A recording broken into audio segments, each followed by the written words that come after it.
So guys, dito tayo ngayon sa sa Pangasinan o sa Bolinao, dito sa beach resort sa Pangasinan.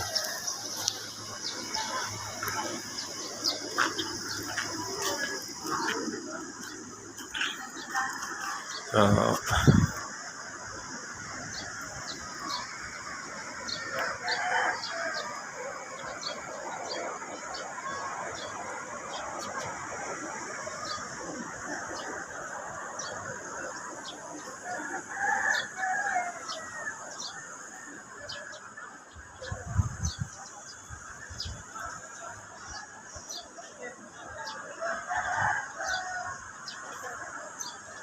ayan.